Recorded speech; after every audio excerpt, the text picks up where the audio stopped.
নমস্কাৰ বন্ধুসকল, আজি আকৌ আপোনালোকৰ মাজত আৰু এটা সৰু এপিছড লৈ আহিছোঁ। নেলি হত্যাকাণ্ডৰ কথা আপোনালোকে সকলোৱে চাগে শুনিছে।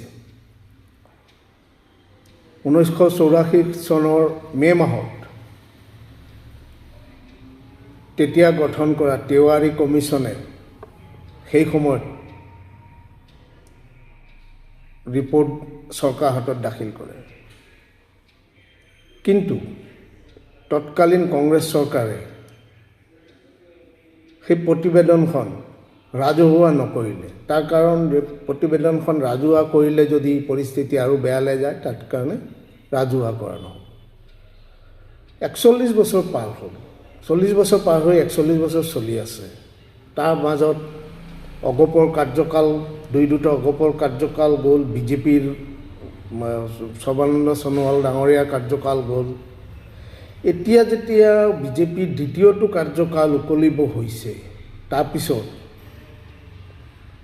এই সময়ত মুখ্যমন্ত্ৰী ডাঙৰীয়াই কৈ আছে যে অহা বিধানসভা অধিৱেশনত তেওঁ তেওৱাৰী কমিশ্যনৰ ৰিপৰ্ট বিধানসভা মজিয়াত দাখিল কৰিব। মানে সন্দেহ এটা হৈ আছে যে জুবিন গাৰ্গৰ মৃত্যুৰ পিছত অসমত এটা যে জাতি ধৰ্মলৈ যিটো এটা মানে সংঘাতৰ এটা বাতাবৰণ যিটো আছিল, সেইটো দিন ক্ৰমান্বয়ে হ্ৰাস হৈ গৈছে। এই প্ৰতিবেদনখন দাখিল কৰাৰ পিছত তাত এটা বৰবি এটা ঢালি দিয়া হ'ব যেন মোৰ অনুভৱ হৈছে। আৰু সেই প্ৰতিবেদনখন লৈ এটা পৰিৱেশ সৃষ্টি কৰি নিৰ্বাচনী বৈতৰণি পাৰ কৰাৰ এটা চাগে চিন্তা চৰ্চা মুখ্যমন্ত্ৰী ডাঙৰীয়াই কৰিছে যেন মোৰ অনুভৱ হৈছে।